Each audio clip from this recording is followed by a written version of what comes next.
Assalamu alaikum dear viewers. Today we are going to discuss a very important topic, that is lipid metabolism. Lipid metabolism start करने से पहले मैं आपसे कुछ dear students बातें करना चाहूँगा। मैं अपने मेडिकल कॉलेज के फैकल्टी हॉस्टल के अंदर था और एक सेकेंड ईयर का स्टूडेंट था और वो उसी फैकल्टी हॉस्टल के अंदर ही रहता था। जिस वक्त ब्लॉक के एग्ज़ाम करीब आए, सेकंड ब्लॉक और थर्ड ब्लॉक और फिर प्रॉफ का, तो ही वाज वेरी टेंस और तकरीबन 2 से 3 माह 4 माह 6 माह का टाइम था जिसमें उसने बहुत ज़्यादा हार्ड वर्क किया था। लेकिन जिस वक्त उसका ब्लॉक हुआ तो वो फेल था और फिर जिस वक्त उसका second third block fourth block third block हुआ तो भी वो फेल था और जिस वक्त उसका प्रॉफ हुआ तो अनफॉर्चुनेटली वो प्रॉफ के अंदर भी फेल हो गया। तो मैंने उसका एक छोटा सा इंटरव्यू लिया और उस इंटरव्यू के अंदर मैंने उससे पूछा कि आप किस तरह हार्ड वर्क करते रहे हैं। मतलब I used to see you that you are working hard days and night और उसमें आपने अपने नोट्स प्रिपेयर किए, अपने एमसीक्यूज प्रिपेयर किए और आपने काफ़ी ज़्यादा हार्ड वर्क किया, लेकिन अनफॉर्चुनेटली आप फेल हो गए हो। तो उसने मुझे कहा कि सर मुझसे एक मिस्टेक हुई है और वो मिस्टेक ये है कि मैंने एमसीक्यूज मुख्तलिफ साइट्स के अंदर से और मुख्तलिफ स्टूडेंट्स का जो पूल ऑफ एमसीक्यूज था मुझे प्रोवाइड किया गया, मैंने उनको प्रिंट किया और मैंने उनको याद कर लिया, मैंने उनको रट्टा लगा लिया और मैंने समझा कि मैंने जितने लेसन्स लिए हैं, लेक्चर्स लिए हैं क्लास के अंदर और पूल ऑफ एमसीक्यूज जो मैंने प्रिपेयर किया है उसकी बेस के ऊपर मैं क्लियर हो जाऊंगा। लेकिन अनफॉर्चुनेटली ऐसा नहीं हो सका बिकॉज एमसीक्यूज की लैंग्वेज और एमसीक्यूज को टाइप्स चेंज थी, जिसकी वजह से मुझे समझ नहीं आई कि मैं वो एमसीक्यूज किस तरह अटेम्प्ट करूँ। तो डियर स्टूडेंट्स, आपसे ये एक रिक्वेस्ट है, इस चैप्टर को स्टार्ट करने से पहले 2 या 3 बातें मेरी प्लीज़ आप कंसंट्रेट उस पर कीजिएगा। नंबर 1 ये कि आप कभी भी ये ना ट्राई करें कि ये एमसीक्यूज हमारे पास पूल ऑफ एमसीक्यूज है जो हमें सीनियर्स ने दिया है या हमें डिफरेंट वेबसाइट से मिला है या कॉलेज के ग्रुप्स के अंदर से हमें मिल गया और हम इसको प्रिपेयर कर लेंगे और हम अपना ब्लॉक या अपने प्रॉफ जो है उनको क्लियर कर लेंगे। It's not possible.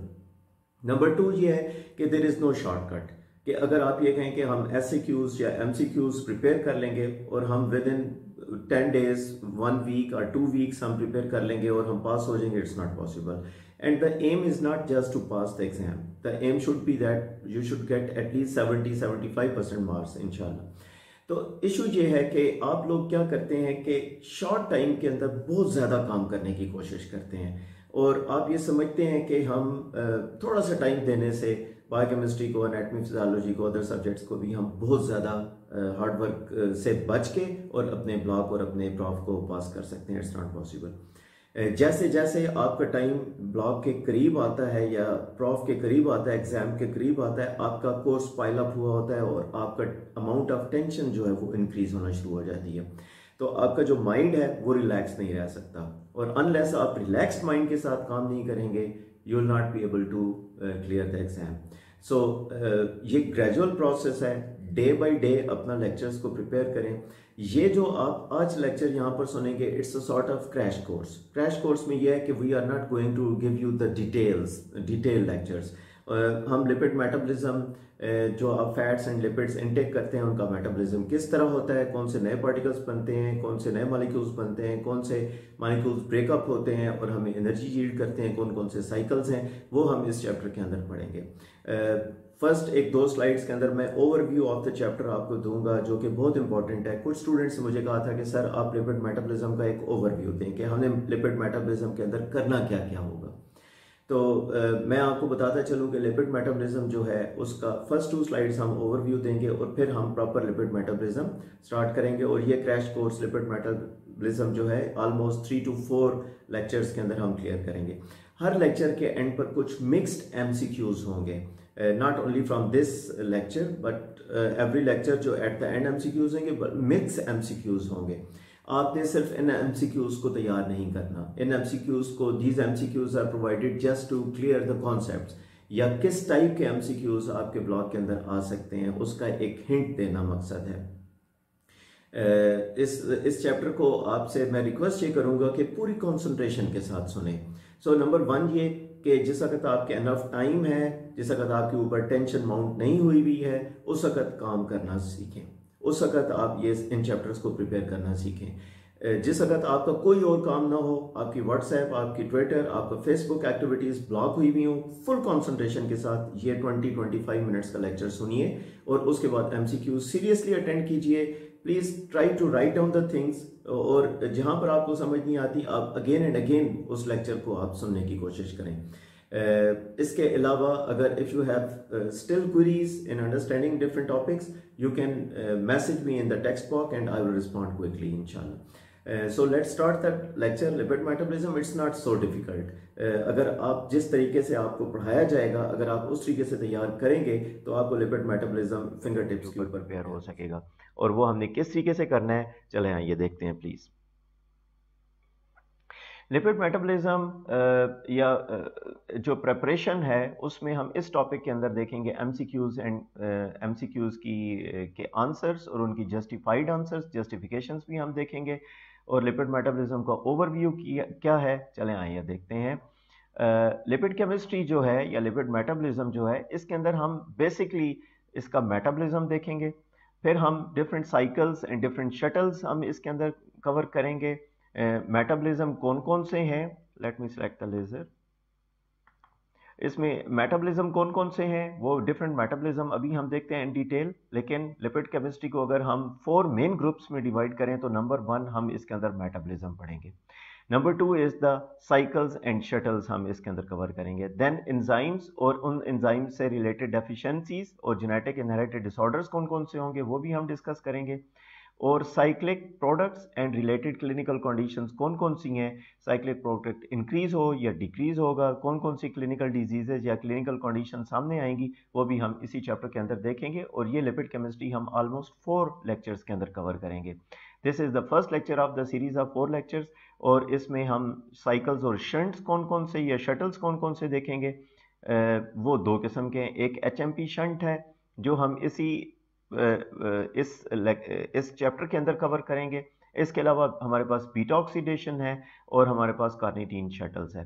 सो अगर हम शंट्स और शटल्स को देखें तो इस चैप्टर के अंदर हम HMP shunt, beta oxidation and carnitine shuttle, these are the 3 shunts and cycles जो हमने इसके अंदर कवर करने हैं। मेटाबॉलिज्म के अंदर क्या क्या आएगा, लिपिड केमिस्ट्री के अंदर हमने ये साइकिल्स एंड शटल्स देखे, मेटाबॉलिज्म में क्या आएगा, चलें हम देखते हैं। लिपिड मेटाबॉलिज्म के अंदर हम फैटी एसिड मेटाबॉलिज्म देखेंगे, नंबर 1। नंबर 2 हमारे पास कीटोन बॉडीज मेटाबॉलिज्म क्या है, कीटोन बॉडीज का मेटाबॉलिज्म देखेंगे, ट्राइग्लिसराइड्स का मेटाबॉलिज्म देखेंगे, phospholipids metabolism, glycolipid metabolism, cholesterol metabolism and HDL metabolism lipid chemistry के अंदर इस चैप्टर के अंदर। और these all metabolism along with some other articles जो हमने इस चैप्टर के अंदर कवर करने हैं, वो लिपिड सोर्स ऑफ एनर्जी किस तरह है, लिपिड ट्रांसपोर्ट एंड मोबिलाइजेशन किस तरह होती है, ये आप at the end of this chapter आखिरी लेक्चर के अंदर देखें। कोलेस्ट्रॉल फंक्शंस क्या हैं और अल्कोहल मेटाबॉलिज्म सेपरेटली हम डिस्कस करेंगे। So basically there are 7 different type of important metabolism: fatty acid metabolism, ketone body metabolism, triglyceride metabolism, phospholipid, glycolipids, cholesterol and HDL metabolism. 7 different type of metabolism है, इसके साथ alcohol metabolism है। और number 1 जो हम इस chapter के अंदर कवर करने जा रहे हैं वो डिटेल्ड फैटी एसिड मेटाबॉलिज्म है। सो इस चैप्टर के अंदर हम फैटी एसिड मेटाबॉलिज्म, इस लेक्चर के अंदर हम फैटी एसिड मेटाबॉलिज्म करेंगे और नेक्स्ट 4 या 3 लेक्चर्स के अंदर हम ये सारे मेटाबॉलिज्म कवर करने की कोशिश करेंगे। नंबर 1 ऑफ 7 मेटाबॉलिज्म जो हैं फैटी एसिड मेटाबॉलिज्म है। फैटी एसिड मेटाबॉलिज्म को अगर हम देखें तो मेटाबॉलिज्म को हम डिवाइड कर सकते हैं ऑक्सीडेशन के अंदर, that is catabolism, that is fatty acid metabolism जो है वो fatty acid oxidation, that is breakup of fatty acid या कैटाबॉलिज्म, और fatty acid synthesis. Fatty acid oxidation जो है उसके अंदर कौन सा साइकिल इन्वॉल्व है, बीटा ऑक्सीडेशन। सो फैटी एसिड मेटाबॉलिज्म जैसा अगर आप स्टडी करेंगे तो आपने इसकी ऑक्सीडेशन और इसकी सिंथेसिस दोनों पार्ट को डिस्कस करना होगा। ऑक्सीडेशन के अंदर आप क्या देखेंगे, बीटा ऑक्सीडेशन, और सिंथेसिस के अंदर आप पाल्मिटिक एसिड की सिंथेसिस देखेंगे, क्योंकि एक स्टैंडर्ड फैटी एसिड है पाल्मिटिक एसिड, C16 है, कार्बन 16 फैटी एसिड है, इसकी सिंथेसिस आप देखेंगे। इस लेक्चर के अंदर आप फैटी एसिड ऑक्सीडेशन और उसके अंदर बीटा ऑक्सीडेशन देखने की कोशिश करेंगे। फैटी एसिड मेटाबॉलिज्म के अंदर अगर हम देखें कि बीटा ऑक्सीडेशन क्या है, डिफाइन करें, तो we'll say that fatty acid beta oxidation is the process by which fatty acids are broken down to produce energy. जो हम फैटी एसिड हमारी बॉडी के अंदर प्रोड्यूस होते हैं, या फैटी एसिड जो हम इनटेक करते हैं फैट्स की फॉर्म में, ग्लाइसरॉल की फॉर्म में, फैट्स फैटी एसिड जनरेट करेंगे, वो फैटी एसिड ब्रेकअप होते हैं और एनर्जी रिलीज होती है। लेकिन इसका नाम बीटा ऑक्सीडेशन क्यों है? लेट्स सी, हम ये देखते हैं कि ये हमारे पास एक फैटी एसिड है। फैटी एसिड का स्ट्रक्चर क्या होगा? एक लंबा चेन है कार्बन का, कार्बन 1 2 3 4 5 6, C20 C16 C14 हो सकता है, और एट द एंड आपके पास कार्बोक्सिलिक एसिड अटैच होगा। सो आपके पास जो कार्बन नंबर 1 है, this is the carboxylic acid carbon 1, and this is carbon 2, this is carbon 3। तो जो भी आप फैटी एसिड मेटाबॉलिज्म के अंदर बीटा ऑक्सीडेशन देखेंगे तो एंजाइम इस अल्फा और बीटा कार्बन के दरमियान जो बॉन्ड है इसको ब्रेक करेगा। तो 2 कार्बन के साइकिल्स के अंदर बीटा ऑक्सीडेशन कैरी ऑन होगी। सो हम कहते हैं कि क्वेश्चन एक ये आता है कि क्या सिर्फ बीटा ऑक्सीडेशन हो सकती है, व्हाई नॉट अल्फा ऑक्सीडेशन और गामा ऑक्सीडेशन क्या पॉसिबल है, या फैटी एसिड बीटा ऑक्सीडेशन की कोई और टाइप्स भी हैं? तो इसका आंसर है फैटी एसिड ऑक्सीडेशन, जो हम इसी लेक्चर के अंदर कवर करने की कोशिश करेंगे। Alpha oxidation is also possible, beta oxidation is also possible, and then the omega oxidation is also possible. So alpha, beta and the lost carbon which is also known as omega carbon, इसकी oxidation भी हो सकती है, oxidation यहाँ से भी हो सकती है, बीटा ऑक्सीडेशन यहाँ से भी हो सकती है, but the beta oxidation is the main oxidation which is taking place in the mitochondria of the cell of the livers. So let's start from the beta oxidation. Beta oxidation को अगर हम discuss करना चाहें, उससे पहले मैं आपको structures दिखाना चाहूँगा फैटी एसिड्स का। ये हमारे पास कार्बोक्सिलिक एसिड है, कार्बोक्सिलिक एसिड के साथ ये डिटेल एक लंबा चेन ऑफ कार्बन्स अटैच है, 1 2 3 4 5। इनको अगर हम नंबर्स देना चाहें तो हम कहेंगे this is carbon 1 2 3 4 and 18 stearic acid है। और अगर हम इनमें अल्फा और बीटा कार्बन देखना चाहें तो हम कहेंगे this is the carbon 1 and this is the alpha carbon which is the first carbon after carboxylic group. ये फंक्शनल ग्रुप है हमारे पास, ये अल्फा कार्बन है, ये बीटा कार्बन है, ये गामा कार्बन है, और लास्ट कार्बन जो होगा मिथाइल ग्रुप जो होगा वो मेगा कार्बन होगा। सो बीटा ऑक्सीडेशन जो है इसमें क्या होगा, अल्फा और बीटा के दरमियान में जो बॉन्ड है इस बॉन्ड को ब्रेकअप करके 2 कार्बन कंपाउंड जो है वो जनरेट किया जाएगा। देन अगेन ये आपके पास कार्बोक्सिलिक ग्रुप यहाँ पर आ जाएगा, ये अल्फा कार्बन होगा, या बीटा यहाँ पर फिर कट डाउन होगा, यहाँ से फिर कट डाउन होगा, और 2 कार्बन कंपाउंड्स जनरेट होते रहेंगे, और साइकिल जो फैटी एसिड्स है, स्टीरिक एसिड, पाल्मेटिक एसिड, वो कैटाबलाइज होता रहेगा। सो फैटी एसिड मेटाबॉलिज्म में बीटा ऑक्सीडेशन को अगर आप देखें तो बीटा ऑक्सीडेशन के बेसिकली 3 मेन स्टेप्स हैं। वो 3 मेन स्टेप्स कौन से हैं? Fatty acid activation. सबसे पहले जो फैटी एसिड जिसने बीटा ऑक्सीडेशन माइटोकॉन्ड्रिया के अंदर जाना है, उससे पहले उसको फैटी एसिड एक्टिवेशन रिक्वायर्ड होगी। फैटी एसिड ऑक्सीडेशन के बाद हमारे पास जो फैटी एसिड एक्टिवेशन हो चुकी होगी उसको ट्रांसपोर्ट किया जाएगा माइटोकॉन्ड्रिया के अंदर। So this cycle, this process is known as transport of acyl CoA. जिस वक्त आपकी एक्टिवेशन होगी तो फैटी एसिड के साथ एसाइल कोए अटैच हुआ होगा, तो ये आपके पास एक्टिवेटेड फैटी एसिड होगा जिसको माइटोकॉन्ड्रिया के अंदर ट्रांसपोर्ट किया जाएगा। The third one is once the acyl CoA mitochondria के अंदर शिफ्ट हो जाता है तो वहां पर प्रॉपर बीटा ऑक्सीडेशन स्टार्ट होगी। फैटी एसिड ऑक्सीडेशन के अंदर कौन कौन सी चीज़ें, कौन कौन से की कंपोनेंट्स हैं जो हमें रिक्वायर्ड हैं? नंबर 1 एक एंजाइम है इसकी एक्टिवेशन के लिए जिसको हम थायोकाइनेज कहते हैं या एसाइल कोए सिंथेज कहते हैं। Number 3 indicates that there are 3 different type of acyl CoA synthesis or thiokinases। इनका काम क्या है कि फैटी एसिड के साथ एसाइल CoA या CoAsh को अटैच कर देना, और वो किस तरीके से अटैच होगा अभी हम देखते हैं। 3 टाइप्स कौन कौन सी हैं? एक स्मॉल चेन है, एक मीडियम चेन है, और एक लॉन्ग चेन या फैटी एसिड्स जो हैं उनके लिए डिफरेंट टाइप ऑफ थायोकाइनेजेस या CoA सिंथेसिस जो कि एक्टिवेशन कर रहे होते हैं फैटी एसिड्स की, वो इन्वॉल्व होते हैं। नंबर 2 इसके लिए हमें एटीपी रिक्वायर होगी। सो ये high energy dependent malic activation step है जिसमें ATP, and this is the only step जहां पर एटीपी रिक्वायर होगी। इन 2 स्टेप्स में एटीपी रिक्वायर नहीं होती। So 2 high energy phosphate will be utilised in this cycle step, and coenzyme A and magnesium is also required. This step is irreversible. Once it is activated, it cannot go back to inactivated form. So it is irreversible and produce acetyl CoA. इस acetyl CoA को mitochondria के अंदर shift किया जाएगा. So once the it is shifted and then proper beta oxidation take place. Proper beta oxidation have 4 main steps. कौन कौन से होंगे वो? Number one is oxidation, then you will see hydration, then again you will see oxidation, and then you will see the cleavage. So beta oxidation के अंदर these are the 4 steps. अगर आपको ये 4 steps या 3 ये और 4 ये steps याद रहते हैं, beta oxidation आपको याद हो जाएगी. Beta oxidation के अंदर सबसे पहले क्या है? Fatty acid activation. Fatty acid activation के अंदर enzyme कौन सा required है? Acyl CoA synthase, या इसको हम thiokinases भी कह सकते हैं. This is the only step जिसके अंदर एटीपी रिक्वायर्ड होती है. इरिवर्सिबल स्टेप है, मैग्नीशियम रिक्वायर्ड होगी. Number 2, once the fatty acid activation is activated, that is acyl CoA बन जाएगा, it is shifted to mitochondria. किस तरह शिफ्ट होगा अभी हम देखते हैं. देन बीटा ऑक्सीडेशन, इसके बाद once it is shifted to inner mitochondrial membrane, वहां पर जाकर बीटा ऑक्सीडेशन प्रॉपर स्टार्ट होगी. इसमें 4 स्टेप्स हैं. Number 1 oxidation, hydration, oxidation and cleavage. अब इसमें हम देखते हैं कि एक्टिवेशन किस तरह होती है. चले आए देखते हैं. एक्टिवेशन में ये हमारे पास कार्बन फैटी एसिड है, carboxylic group 1 2 3 4 alpha beta gamma, ये हमारे पास सारे यहाँ पर एक पाल्मेटिक एसिड प्रेजेंट है. इसमें हमारे पास एसाइल कोए सिंथेस को ए हमें प्रोवाइड किया जाएगा. एटीपी, ये वाला एटीपी यूटिलाइज किया जाएगा और ट्राईफॉस्फेट से मोनोफॉस्फेट बन रहा है. 2 इनऑर्गेनिक फॉस्फेट्स यूटिलाइज होंगे. ये स्टेप 2, ये जो हमारे पास एक्टिवेशन है, it is taken place in 2 different steps. Number 1 is that CoA is attached to ATP, pyrophosphate के साथ अटैच होगा, and then high energy molecule will shift CoA to the fatty acid. Now it is known as acyl CoA.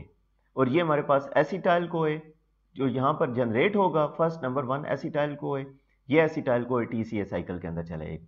This is the activation of the in fact number 1 here the CoA is attached, ये activate हो गया. Then CoA next फिर attach होगा, next CoA आ जाएगा और ये acetyl co TCA cycle के अंदर चलेगा. In the next cycle another 2 carbon, another CoA, और फिर एक और एसिटाइल CoA जनरेट होगा. Then another cycle, another breakup, another CoA, then another acetyl CoA, and this is how the acetyl CoA will go to the TCA cycle. फिर transport इसकी किस तरह होती है. आप ये देखें कि हमारे पास लॉन्ग चेन फैटी एसिड था. This long chain fatty acid, long chain fatty acids हमारे पास long chain acyl, long acetyl chain fatty acids जो हमारे पास, ये एसिटाइल CoA में जनरेट हुआ. एसिटाइल CoA CPT1, CPT1 क्या है हमारे पास? CPT1 is the carnityl palmityl transferase, carnitine palmityl transferase. तो एसिटाइल को ए दरअसल क्या कर रहा है? कार्निटीन को इसके साथ अटैच कर रहा है. कार्निटीन अटैच होगा तो ये एसाइल कार्निटीन बन जाएगा. And once carnitine is attached by this carnitine palmitoyl transferase enzyme, that is CPT1. there are 2 CPTs. एक कार्निटीन palmitoyl transferase 1 है, एक कार्निटीन palmitoyl transferase 2 है. तो there are 2 different enzymes. This is the outer mitochondrial membrane. Outer mitochondrial membrane में activation के result में acetyl CoA generate हुआ. Acetyl CoA को कार्निटीन के साथ अटैच किया जाएगा by CPT1 enzyme. Once it is attach, it is known as and move to inside the mitochondria, लेकिन इनर माइटोकॉन्ड्रिया में शिफ्ट नहीं होगा, आउटर माइटोकॉन्ड्रिया से इन हो जाएगा. Acyl carnitine then will shift to the inner mitochondrial membrane with the enzyme of carnitine acyl carnitine translocase. ये translocase होकर inner mitochondrial membrane में आ गया. एसाइल कार्निटीन के ऊपर एंजाइम काम करेगा CPT2, और ये क्या करेगा? जो कार्निटीन जहां पर अटैच की थी उस कार्निटीन को डिटैच कर देगा. That carnitine will go again for the next acetyl CoA outside the mitochondria, and acetyl CoA will go to the beta oxidation. अब ये बीटा ऑक्सीडेशन हम इस स्टेप पर पहुंच गए. तो हमने फर्स्ट स्टेप में क्या किया? Activation of the acetyl CoA या फैटी एसिड, और फैटी एसिड की ऑक्सीडेशन के रिजल्ट में हमें एसिटाइल CoA मिला. सेकंड स्टेप में एसिटाइल CoA यहां पर कार्निटीन के साथ CPT1 की प्रेजेंस में इनर माइटोकॉन्ड्रियल के मेम्ब्रेन के अंदर आया, और acyl carnitine then acyl carnitine inner mitochondrial membrane के अंदर प्रेजेंट हो गया, यहां पर आ गया, और यहां से एसिटाइल CoA बीटा ऑक्सीडेशन में, और ये कार्निटीन वापस बाहर चला जाएगा for the next acetyl CoA to take in. Clear हो गया? अब बीटा ऑक्सीडेशन के अंदर ऑक्सीडेशन, हाइड्रेशन, ऑक्सीडेशन, क्लीवेज क्या चीज है, आइए देखते हैं. इसके अंदर बीटा ऑक्सीडेशन प्रॉपर जो है it is taking place in the mitochondrial membrane, और ये ग्रुप ऑफ 4 डिफरेंट साइकिल्स हैं जिनको हम कहते हैं fatty acid oxidase system. Fatty acid oxidase system 4 reactions होंगे और ये इनर माइटोकॉन्ड्रियल मेम्ब्रेन के अंदर टेक प्लेस कर रहा है फैटी एसिड ऑक्सीडेज सिस्टम। इस फैटी एसिड ऑक्सीडेज सिस्टम में once the acetyl CoA is transferred to the inner mitochondrial membrane, this fatty acyl CoA will generate acetyl CoA and acetyl CoA and acetyl CoA. So यहां पर आप देखें fatty acid CoA, fatty acyl CoA, that is fatty acyl CoA, हमने कहा है कि 4 reactions होंगे। Number 1 is the dehydrogenation, या इसको हम कहते हैं डिहाइड्रोजिनेज एंजाइम ऑक्सीडेशन कॉज कर रहा है फैटी एसाइल CoA की, एक FADH2 में कन्वर्ट हो रहा है। दिस FADH2 अगर आप प्रिंसिपली कहें तो 1.5 ATP जनरेट कर सकता है ATC के अंदर, इलेक्ट्रॉन ट्रांसपोर्ट चेन के अंदर, and fatty acyl CoA is converted to transenoyl CoA। यहां पर हाइड्रोजन H2O वाटर ऐड हो रहा है, this process is known as hydration. So number 1 is the oxidation of what? Fatty acyl CoA. Fatty acyl CoA is converted to transenol CoA. ETC के अंदर FADH2, ये याद रखना कि नंबर 1 एक फैटी एसाइल CoA से FADH2 1 FADH2 जनरेट हुआ, ETC के अंदर जाकर 1.5 ATP जनरेट करेगा। हाइड्रेशन का रिएक्शन है, हाइड्रोटेज एंजाइम है और बीटा हाइड्रोक्सी एसाइल CoA बनेगा। यहां पर क्या हो रहा है 1 NADH जनरेट हो रहा है, and principally NADH electron transport chain के अंदर 2.5 ATP जनरेट करेगा। सो 1 acetyl CoA is generating 1 FADH2 and 1 NADH2 and this process is known as again oxidation। यहां पर भी ऑक्सीडेशन हुई, FADH2 जनरेट हुआ, यहां पर ऑक्सीडेशन हुई, NADH जनरेट हुआ, एंड देन क्लीवेज होगी बीटा कीटो एसाइल CoA को, एसिटाइल CoA बनेगा और एसिटाइल CoA हमारे पास 2 मॉलिक्यूल्स हैं वो क्लीव होकर थायोलेज के रिजल्ट के अंदर हमारे पास जनरेट होंगे। तो ये हमारे पास बीटा ऑक्सीडेशन प्रॉपर है। So oxidation of palmityl CoA, अब हम एक एग्जांपल लेते हैं, how many cycles palmityl CoA will completely oxidize, यानी कि हमारे पास C16 है तो 2 कार्बन एसिटाइल CoA जनरेट होगा, 7 साइकिल्स के अंदर पाल्मिटाइल CoA कंप्लीटली मेटाबोलाइज हो जाएगा, दैट इज ऑक्सीडेशन हो जाएगी उसकी। नेट समरी ऑफ 7 साइकिल्स क्या क्या होगा, 1 साइकिल कितने FAD देता है 1, कितने NAD देता है 1, तो 7 साइकिल्स कितना देगा 7 CoH जरूरत पड़ेंगे, 7 FAD 7 NAD, सॉरी यहां पर मैं 7 लिखना भूल गया, 7 NAD एंड 7 H2O जनरेट होंगे। और ये हमें क्या क्या देंगे 8 acetyl CoA, 7 FADH2 NADH and 7 hydrogen यहां पर जनरेट होगा। ये acetyl CoA 8 acetyl CoA citric acid cycle के अंदर जाकर 1 acetyl CoA will generate 10 ATP and 8 acetyl CoA अगर जनरेट होंगे तो 80 ATP, और 1 FAD कितना जनरेट करता है ऑक्सीडाइज बाय ETC, ये FADH अभी हमने देखा था कि FADH2 इलेक्ट्रॉन ट्रांसपोर्ट चेन में जा रहा है और principally 1 FADH can generate 1.5 ATP, तो 7 कितना करेंगे 10.5। NADH जो है ये भी ETC के अंदर जा रहा है जो यहां पर जनरेट हो रहा है, और 1 NADH 2.5 ATP जनरेट करता है, तो 7 FADH2 या 7 FADH कितना करेंगे 17.5। तो बेसिकली अगर हम नेट देखें तो total ATP generated by complete oxidation of palmityl CoA 80 plus 10.5 plus 17.5 108, but basically यहां पर ATP आपके इनिशियल साइकिल के अंदर 2 ATP यूटिलाइज हुए हैं, so the net ATP will be 106 ATP, by the complete oxidation of palmityl CoA you will get 106 ATPs। Clear हो गया students? Now carnitine deficiency क्या है, अब हमारे पास कार्निटीन जो है जो कार्निटीन CPT1 और CPT2 external membrane, mitochondrial membrane और इनर माइटोकॉन्ड्रियल मेम्ब्रेन वो डिपेंड करती है कार्निटीन के ऊपर। If there is carnitine deficiency what will happen, preterm infants are susceptible to carnitine deficiency. तो carnitine deficiency there are 3 different types. Number 1 is decrease synthesis, carnitine body के अंदर decrease synthesise ही ना हो रहा उस या लो लेवल सिंथेसिस हो रही हो। नंबर 2 रीनल लीकेज, यूरिन से कार्निटीन जो है वो लीक होकर एक्सीट आउट हो रही है। नंबर 3 इज हीमोडायलिसिस हो रहा, दैट इज कार्निटीन जो डायलाइज। तो हमारे पास 3 different type of carnitine deficiencies हो सकती हैं। Number 1 is decrease synthesis, number 2 renal leakage, number 3 haemodialysis. अब इसकी क्लिनिकल मैनिफेस्टेशन कार्निटीन डेफिशिएंसी की क्या क्या होंगी? नंबर 1 इज हाइपोग्लाइसीमिया, क्योंकि कार्निटीन नहीं होगी, लिपिड मेटाबॉलिज्म नहीं होगा, बीटा ऑक्सीडेशन नहीं होगी, आपके पास ग्लूकोज मेटाबॉलिज्म नहीं हो सकेगा, फैटी एसिड लिपिड मेटाबॉलिज्म नहीं हो सकेगा, कार्निटीन नहीं। सो लिपिड मेटाबॉलिज्म एंड होगा तो आपकी एटीपी जनरेशन नहीं होगी, एटीपी जनरेशन नहीं होगी तो आपका ग्लूकोज जो है उसकी सिंथेसिस मेटाबॉलिज्म अफेक्ट होगा। सो क्लिनिकल मैनिफेस्टेशन में number 1 is the hypoglycaemia, number 2 is triglyceride accumulation, because triglyceride जो है फैट्स जो है आपके वो मेटाबलाइज नहीं हो रहे। नंबर 3 जो है muscular weakness, because ATP generate नहीं हो रहे तो आपके मसल कॉन्ट्रैक्शन जो है एटीपी रिक्वायर करती है, एटीपी नहीं होंगे, मसल वीकनेस काज होगी। सो ये जो hypoglycemia once it is caused it will impair the fatty acid oxidation, that is it is hypoglycemia is in fact because of the impaired fatty acid oxidation. So carnitine deficiency, there are 3 types of carnitine deficiencies: decreased synthesis, renal leakage, hemodialysis. Clinical manifestations क्या हैं? hypoglycemia, triglyceride accumulation, muscular weakness. Hypoglycemia will yield impaired fatty acid oxidation, that is carnitine deficiency. लेकिन CPT1 CPT2 deficiency होगी तो क्या होगा? आइए देखते हैं।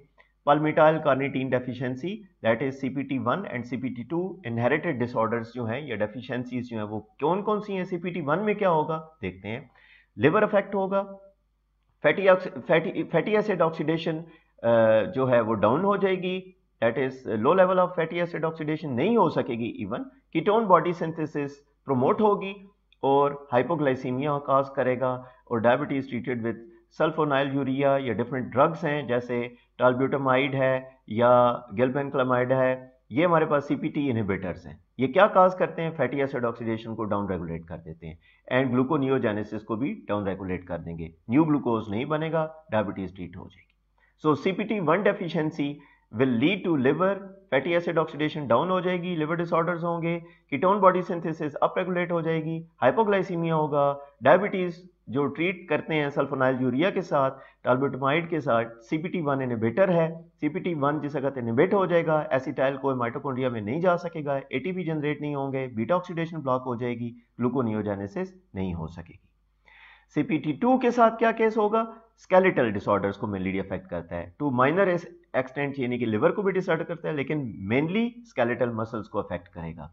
Diabetes are treated with CPT2 level के ऊपर भी अगर हम इसको इनहिबिट कर दें तो डायबिटीज को ट्रीट किया जा सकता है। कीटोन बॉडी सिंथेसिस जो है वो अप रेगुलेट हो जाएगी।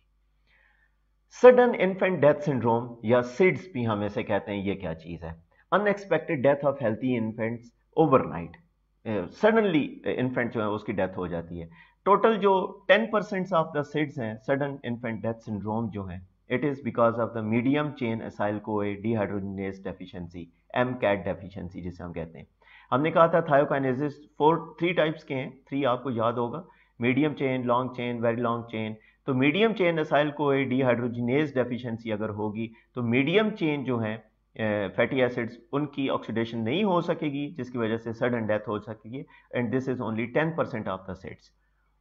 Rest of the 90% are still unknown. और sudden death in babies is due to blockage in beta oxidation, beta oxidation block होगी, एटीपी जनरेट नहीं होगा, कार्डियोवैस्कुलर इशू होगा, कार्डियोवैस्कुलर जो आपकी कॉन्ट्रैक्शन रिलैक्सेशन कार्डियक एक्टिविटी हो रही है वहां पर एटीपी जनरेट नहीं हो सकेगी, जिसकी वजह से सडन डेथ हो सकती है बेबी की। Estimated deaths by SIDS is 1/10,000 births. इसके अंदर आप अवॉइड क्या क्या कर सकते हैं? नंबर 1 तो आप ये करें कि आप फर्म मैट्रेस रखें, मैट्रेस के साथ सेपरेट मैट्रेस सिर्फ उसके ऊपर फोम हो। ऑलवेज बेबी को आप back to sleep, their back जो है वो सीधा आप लेटाएं, जैसे इस फॉर्म के अंदर है, उल्टा नहीं होना चाहिए। Keep babies in the mom's room, smoking नहीं होनी चाहिए। Put your baby on their tummy when awake, आप इस तरीके से कीजिए, और जिस अगर स्लीप है तो on their back, and do not over dress your baby while sleeping. These are the few measures you can take to avoid sudden infant death syndromes. Jamaica vomiting sickness, that is JVC, Jamaican vomiting sickness, JVS क्यों काज होता है? Severe hypoglycaemia काज करेगा। जिस वक्त काज क्यों होता है वो तो हम देखते हैं, लेकिन JVS जिस वक्त काज होगा तो इसकी क्लिनिकल मैनिफेस्टेशंस में आता है severe hypoglycaemia. Vomiting, convulsions, comma जो कि डेथ को लेकर जाएगा। इसकी काज क्या है?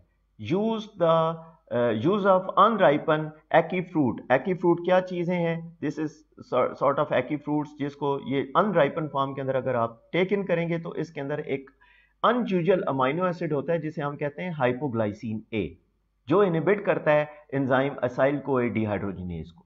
असाइल कोए डिहाइड्रोजिनेज क्या कर रहा है? एक्टिव बीटा ऑक्सीडेशन के जो 4 स्टेप्स हमने पढ़े थे, oxidation, dehydration, oxidation, dehydration, acyl CoA dehydrogenase वहां पर जाकर उसको ब्लॉक कर देगा। हाइपोग्लाइसिन ए इनहिबिट हो जाएगा, बीटा ऑक्सीडेशन ब्लॉक हो जाएगी और आपके पास रिजल्ट के अंदर Jamaican vomiting sickness that is JVS cause होगी। तो JVS is caused because of the inhibition of the acyl CoA dehydrogenase by hypoglycin A. This hypoglycin A कहां पर प्रेजेंट है? एकी फ्रूट जो कि अनराइप फॉर्म के अंदर है, उसको टेक इन करने से ये काज होगा।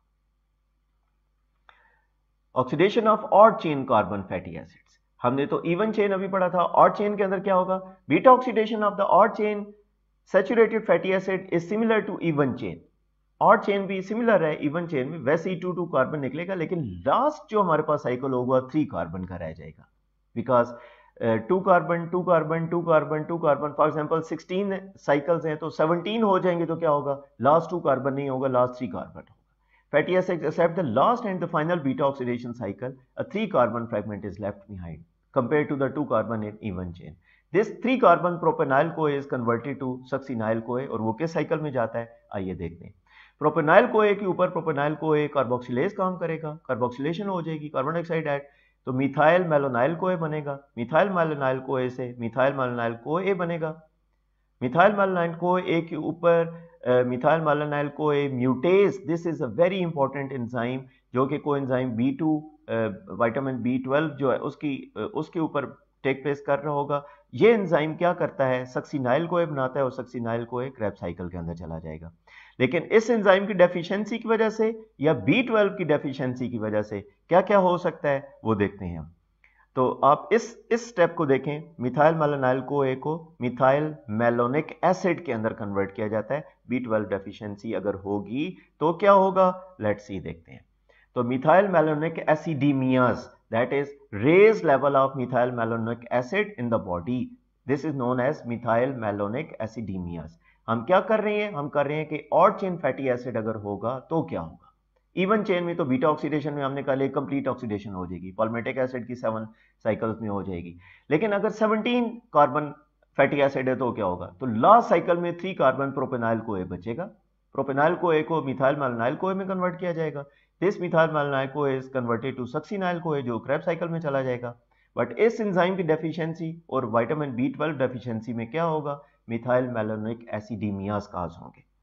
इसकी 2 टाइप्स हैं, एक डेफिशिएंसी ऑफ विटामिन B12 की वजह से काज हो, या मिथाइल मेलोनाइल कोए म्यूटेज डिफेक्ट जो हमारे पास है इसके अंदर अगर डिफेक्ट हो जाएगा तो भी ये एसिडीमियाज काज होंगे। और उसमें क्या होगा? Accumulation of methyl malonic acid, increase excretion in urine और सीवियर मेटाबॉलिक एसिडोसिस काज होगा, CNS डैमेज होगा और रिटार्डेड ग्रोथ होगी। And fatal in early years के अंदर ये बहुत ज्यादा फेटल है, डेथ्स भी हो सकती हैं। So these are the clinical manifestations which is due to methyl malonic acidemias, and this methyl malonic acidemias is raised level of methyl malonyl CoA in the body. methyl malonic acid raise हो जाएगा, acidosis काज करेगा, CNS काज करेगा, retarded growth काज करेगा, फेटल in early years के अंदर ये बहुत ज्यादा फेटल है, and this is because of the odd chain fatty acids जो है उनकी ऑक्सीडेशन के अंदर इस एंजाइम के अंदर डेफिशिएंसी ये एंजाइम इनहेरिटेड डिसऑर्डर्स की वजह से होगा या विटामिन B12 डेफिशिएंसी की वजह से होगा। Next is the oxidation of unsaturated fatty acids due to the presence of double bond. Unsaturation क्या है? अगर हमारे पास ऑड चेन है या इवन चेन है उसको भूल जाएं। अब हमारे पास सैचुरेटेड फैटी एसिड्स तो कंप्लीटली ऑक्सीडाइज हो जाएंगे, लेकिन अनसैचुरेशन अगर काज होगी तो क्या होगा?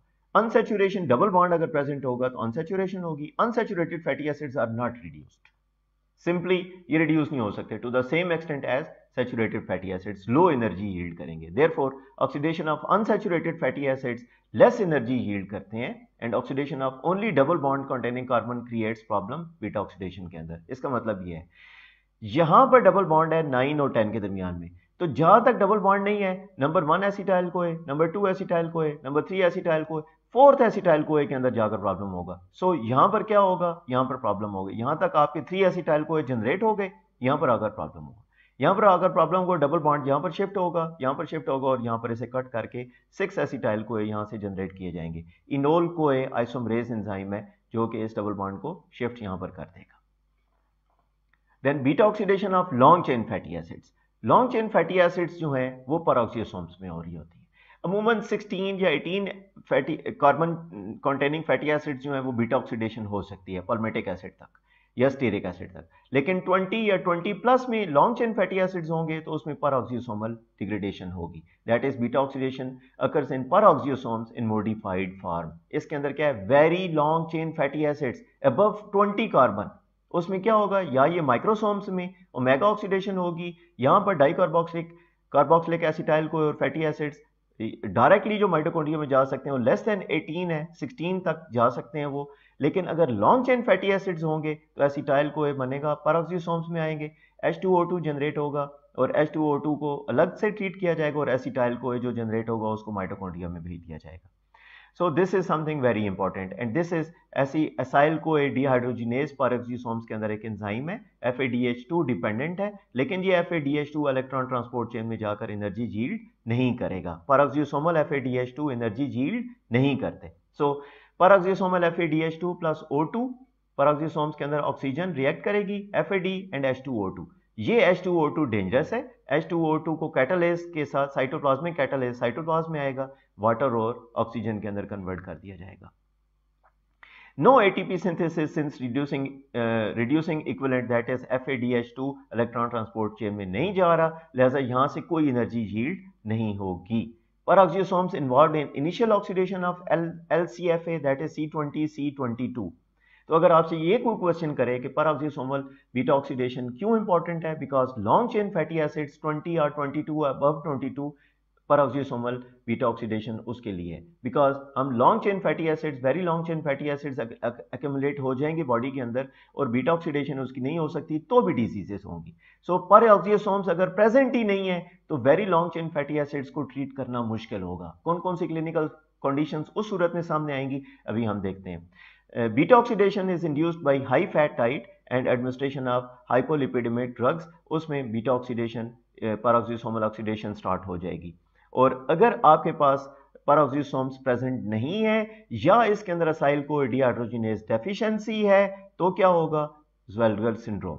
ज़्वेलगर सिंड्रोम में क्या होता है, absence of peroxisomes in which C26 to C38 cannot be oxidized and get accumulate in the tissues। उसकी वजह से आपको जो डिसऑर्डर होगा उसका नाम है Zellweger syndrome. So Zellweger syndrome is related to the deficiency of peroxisomes or acyl-CoA dehydrogenase।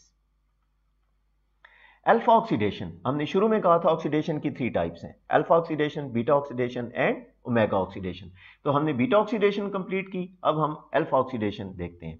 Alpha oxidation जो है removal of 1 carbon unit at a time. Acetyl CoA के बजाय सिंगल कार्बन, एसिटाइल-CoA में तो 2 कार्बन लेकर रहे थे, अल्फा कार्बन में हमारे पास अगर आपको स्ट्रक्चर याद हो तो C डबल बॉन्ड हो और उसके साथ फर्स्ट C जो है वो अल्फा कार्बन था, अगर वहीं से बॉन्ड क्लीव हो जाएगा तो 1 कार्बन जनरेट होगा। Alpha oxidation does not involve binding of fatty acid with coenzyme A without energy production। और अगर ये fatty acid oxidation alpha oxidation नहीं होती, उसमें कोई चेंजेस आती हैं तो एक डिजीज है जिसे हम कहते हैं रेफसम्स डिजीज। रेफसम्स डिजीज के अंदर क्या होता है, रेयर डिसऑर्डर है in which phytanic acid derived from phytanic acid plant chlorophyll, वहां से डिराइव हो रहे हैं, also present in milk lipid, उसके अंदर प्रेजेंट है। ये क्या करते हैं, due to the presence of CH3 group, जो लास्ट में बचेगा C3 of fatty acid, it can not go undergo beta oxidation. Beta oxidation में नहीं जा सकेगा तो क्या होगा, such fatty acid undergo alpha oxidation to remove C3 containing CH3 group, then it undergo beta oxidation. तो आपके पास सिंगल कार्बन जो है उसमें मिथाइल ग्रुप अटैच होता है, मिथाइल ग्रुप को रिमूव कर दिया जाए, then that carbon can go to the beta oxidation. So Refsum disease के अंदर क्या होगा, is caused due to the deficiency of phytanic acid. Phytanic acid अगर प्रेजेंट नहीं है, alpha oxidase due to which phytanic acid alpha oxidase, तो phytanic acid body के अंदर एक्यूमुलेट होना शुरू हो जाएगा, due to which phytanic acid can not oxidize और एक्यूमुलेशन ऑफ फाइटैनिक एसिड होगी। इसके रिजल्ट में क्या होगा, patient should not consume diets containing chlorophyll. अगर आप चाहते हैं कि रेफसम डिजीज ना हो तो आप क्लोरोफिल डाइट कॉन्टेनिंग जिसमें फाइटानिक एसिड प्रेजेंट हो वो ब्लॉक कर दें। मैनिफेस्टेशंस क्या होंगी, इसके अंदर को क्लिनिकल मैनिफेस्टेशंस क्या क्या है, न्यूरोलॉजिकल डिसऑर्डर्स होंगे नंबर 1, नंबर 2 सेरेब्रल अटैक्सिया होगा, नंबर 3 पेरिफेरल न्यूरोपैथी होगी। रेफसम डिजीज की clinical manifestation 3 important can be characterized by neurological disorders, cerebral ataxia and peripheral neuropathy. These are the typical 3 clinical manifestations of the Refsum's disease. और ये क्यों हो रहा है, because of accumulation of phytanic acid in the body. Phytanic acid कहाँ से आता है, क्लोरोफिल कॉन्टेनिंग डाइट्स जो हैं हमारे पास, लीफी वेजिटेबल्स जो हैं या लिपिड मिल्क लिपिड्स जो हैं उनके अंदर भी फाइटानिक एसिड प्रेजेंट होता है। इस फाइटानिक एसिड को ट्रीट करने के लिए आपके पास एक एंजाइम होता है जो बीटा ऑक्सीडेशन में आप जा सकते हैं, इसके अंदर से मिथाइल ग्रुप को रिमूव करके वो डेफिशिएंसी हो जाती है फाइटानिक एसिड ऑक्सीडेज की, जिसकी वजह से रेफसम डिजीज काज होगी। नाउ ओमेगा ऑक्सीडेशन जो है it is an alternate pathway to beta oxidation, that instead of involving beta carbon यहां पर omega carbon, that is alpha carbon, beta carbon, gamma carbon और लास्ट कार्बन जो है वो omega carbon. तो omega carbon is the most distal from the carboxylic group of the fatty acids. Hydroxylation इसकी होगी और फिर उसके बाद ऑक्सीडेशन होगी ओमेगा कार्बन की और methyl group at the other end of the fatty acids, omega oxidation इसी तरीके से होगी। ओमेगा ऑक्सीडेशन के अंदर 2 स्टेप्स इन्वॉल्व हैं, एक हाइड्रोक्सिलेशन एक बीटा ऑक्सीडेशन। इसके रिजल्ट में भी आपको एटीपी जनरेट नहीं होगी। आप यहां पर देखें, इस चेन को छोड़ दें, इस चेन को भी छोड़ दें, इस चेन के अंदर आए, ये कार्बोक्सिलिक ग्रुप है, ये फैटी एसिड है, कार्बन 1 2 3 4 5 और लास्ट में जो आपके पास कार्बन है दैट इज मिथाइल ग्रुप, ये क्या है, omega carbon. This is the most distal from the carboxylic group. अब यहां पर जो हमारे पास ब्रेकअप होगा तो मिथाइल ग्रुप ब्रेकअप होगी, पहले इसकी हाइड्रोक्सिलेशन होगी, फिर इसकी ऑक्सीडेशन होगी ओमेगा कार्बन की और इसको ट्रीट कर दिया जाएगा और मिथाइल ग्रुप को डील किया जाएगा। This reaction required cytochrome P450। इस ओमेगा ऑक्सीडेशन के लिए आपके पास रिक्वायरमेंट्स क्या क्या हैं, number 1 beta cytochrome P450, number 2 NADH and oxygen and coenzymes भी रिक्वायर्ड होंगे। Oxidation of fatty acids and metabolic water. Palmityl को अगर हम देखें, पाल्मिटिक एसिड ऑक्सीडेशन तो 16 मॉलिक्यूल्स ऑफ वाटर निकलता है, इसको हम मेटाबॉलिक वाटर कहते हैं। तो 1 molecule of palmitic acid oxidation, complete oxidation जो है वो 16 मॉलिक्यूल ऑफ वाटर जनरेट करेगी, इसको हम मेटाबॉलिज्म है, मेटाबॉलिक वाटर कहेंगे। ग्रेट सिग्निफिकेंस है कैमल्स और कैंगरूज के अंदर एंड अदर एनिमल्स के अंदर। Now few MCQs. Regulatory enzyme of fatty acid synthesis is acyl CoA synthase, acetyl CoA carboxylase, ketoacyl synthase, thioesterase. The answer is acetyl CoA carboxylase control the committed step in fatty acid synthesis. About fatty acid synthesis कुछ facts हैं, आप इनको याद कर लीजिए। वो कौन कौन से facts हैं? It's not related to the MCQs. Fatty acid synthesis आई तो synthesis के अंदर हमारे पास कौन कौन से important हैं, हमने synthesis अभी नहीं पढ़ी। This is the very first MCQ which is not related to the lecture. It is a general MCQ. शुरू में हमने कहा था कि हम MCQs डिस्कस करेंगे general, not related to lecture. So haphazard MCQs मैंने सेलेक्ट किए हैं। About fatty acid synthesis, insulin promote करती है फैटी एसिड सिंथेसिस को, ग्लूकागॉन इनहिबिट करता है फैटी एसिड सिंथेसिस को, हाई कार्ब और फैट फ्री डाइट प्रमोट करती है फैटी एसिड सिंथेसिस को, और फास्टिंग और हाई फैट डाइट जो है डिक्रीज करती है फैटी एसिड सिंथेसिस को। So that's why if you are hunger, Ramzan के अंदर आपके फैटी एसिड सिंथेसिस ब्रेकअप होते हैं और जो स्टोर्ड फैट्स होते हैं उनको यूटिलाइज किया जा रहा होता है। Sucrose intake instead of glucose raise fatty acid synthesis. Sucrose bypass PFK phosphofructokinase step in glycolysis and increases fatty acid synthesis. The answer is acetyl CoA carboxylase is the main enzyme which is involved regulatory enzyme of the fatty acid synthesis. याद रहे हमने fatty acid beta oxidation की है, हमने fatty acid synthesis को अभी हमने touch नहीं किया। Carnitine shuttle is inhibited by malonyl CoA, acetyl CoA, monoacyl glycerol 3-phosphate. Carnitine acyltransferase 1 CAT1 is inhibited by malonyl CoA, a key metabolite in fatty acid synthesis that occurs in, again it is synthesis that occur in cytosol. The answer is malonyl CoA. Ketone body concentration in blood 1 milligram per dl, 2, 2.5, 0.5. Ketone bodies can meet 50-70% of the brain. अब हम यहाँ पर MCQs के अंदर we are not dealing only the MCQs और उसका answer दे दें. The answer is, for example, ketone body concentration हम देख रहे हैं तो ketone body की importance हमने इधर बता दी है. So that along with the MCQ, you can have knowledge from this MCQ as well. 50-70% of the brain energy जो हमारे पास डिमांड है वो कीटोन बॉडीज प्रोवाइड करते हैं. In healthy individuals, liver produces ketone bodies constantly, which are utilized for energy production. Extra hepatic tissues के अंदर concentration in blood is 1 milligram per dl. Raised concentration of ketone bodies in the blood is known as ketonemia. और अगर यही ketonaemia urine के अंदर आना शुरू हो जाए तो कीटोनूरिया. रोथरस टेस्ट परफॉर्म किया जाता है कीटोन बॉडीज को चेक करने के लिए. The right answer is blood concentration 1 milligram per dL. Key enzyme involved in ketone body catabolism thioesterase, thiokinase, thiolase, thiophorase. Beta hydroxylase butyrate is first converted to acetoacetate and is metabolized. Acetoacetate is activated to acetyl-CoA by mitochondrial enzyme thiophrase. So succinyl-CoA, acetoacetate-CoA transferase, these are the enzymes. Page number 296 again in Satyanarayan. Thiophrase is absent in liver, hence cannot utilize ketone bodies. Ketone bodies brain के अंदर utilize होती हैं, liver के अंदर utilize नहीं हो सकती because thiophrase liver के अंदर present नहीं होता. The enzyme thiophrase is the answer of this. Key enzyme involved in ketone body catabolism. अगर आता है तो that is thiophrase. Fatty acid synthase requires NADPH which generate by HMP shunt, glycolysis, TCA cycle, beta oxidation. NADPH is reducing equivalent for fatty acid synthesis. About 50% to 60% NADPH are provided by HMP shunt. इस page के ऊपर ये statement mention हुई हुई है. The right answer is HMP shunt.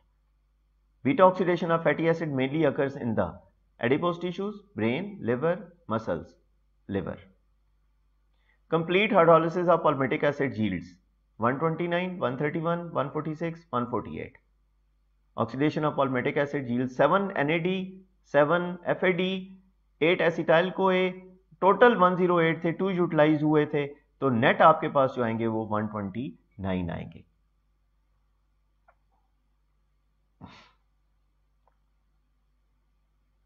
इसमें आप Krebs cycles जो हैं उसके अंदर से भी जो FAD और NAD आ रहे हैं उसको भी आप काउंट करेंगे तो टोटल 131 है, 2 यूटिलाइज हुए हैं तो उसमें 129 आएंगे. अगर आप सिर्फ बीटा ऑक्सीडेशन में देखेंगे वहां पर रिड्यूस होगा. Gaucher's disease is due to the deficiency of beta galactosidase, ceramide, glucocerebrosidase, sphingomyelinase. Gaucher's disease is commonly associated with liver enlargement, hepatosplenomegaly और osteoporosis, pigmentation of the skin, anaemia, mental retardation. Page number 309 के ऊपर mention हुआ है, आप देखिएगा. Beta galactosidase is the main deficiency है, इसकी वजह से गॉशियस डिजीज काज होगी. जेनेटिक डिफेक्ट एक enzyme sphingomyelinase lead to Gaucher's disease, Tay-Sachs disease, Krebs disease. Deficiency of enzyme lead to Niemann-Pick disease characterized by accumulation of sphingomyelin in the liver and spleen, which lead to the liver and spleen enlargement. Patients also suffers mental retardation. The Niemann-Pick disease is the main answer. Molecular metabolic water produced from palmitic acid beta oxidation कितने हैं? 10 है, 14 है, 16 है, 20 है. One molecule of palmitic acid oxidation produce 16 molecules of metabolic water. So the right answer is 16. Deficiency of phytanic acid oxidase leads to Gaucher's disease, Niemann-Pick disease, Tay-Sachs disease, Refsum's disease. अभी हमने पढ़ा था due to the presence of methyl group on C3 of fatty acid it undergo beta oxidation.